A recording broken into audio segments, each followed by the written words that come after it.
எல்லாரும் கேட்கிற ஒரே கேள்வி, உங்க அப்பா ஐஏஎஸ், உங்க தம்பி ஒரு INDS ஆபீசர், நீ எதுக்கு அந்த மாதிரி லைனை சூஸ் பண்ணலன்னு. ஜாப் இதனால மற்றவனுக்கு என்ன பயன்? பாபா எனக்கு ஆசீர்வாதம் பண்ணதுனாலதான் எனக்கு ஒரு ஆன்மீக ரீதியா ஏமாந்து போயிடக்கூடாது. நல்லதேதான் நடக்கும். எனக்கு நீ கூடவே இருந்தது ஆட்டோமேட்டிக்கா வரும். சத்யசாய் சுவாமியோட ஆன்மீக அஸ்திவாரமே சேவை தான். அந்த சேவை உணர்வு எல்லாத்தையும் பரவ நாம எடுக்க வேண்டிய முயற்சி. 60 ரூபாய்க்கு வாங்கினேனே, கொடுக்கணுமா? கொடுக்காமலே இருக்கலாம். நீங்க செய்யும் பொழுது உங்களுடைய மனம், உடல், அந்த ஆன்மாங்கிறது அதே மாறிடும். பானம் உட்காரும் போது நம்ம எதிர்பார்க்கறது ஆறுதல் ஒண்ணுதான். எல்லாருமே பேஷண்ட். நீ அங்க போய் நின்று சிரிச்சுன்னு இருக்க முடியாது. என் வேலைக்காரி தான் வந்து எடுக்கணுமா? உன் பையன் எடுக்க கூடாதா?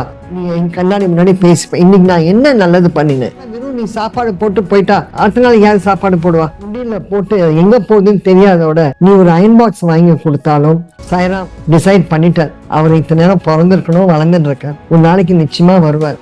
திங்கிங்கோ பேட் தாட்டோ வராது. நமக்கு வரலன்னா பசங்கிட்ட வராது. ஸ்ரீ சத்யசாய் யுகம் பாபா என்னை விட்டு என்னைக்குமே எங்கேயுமே போக மாட்டார். என் கைய பாபாவோட கையா நான் நினைச்சுட்டு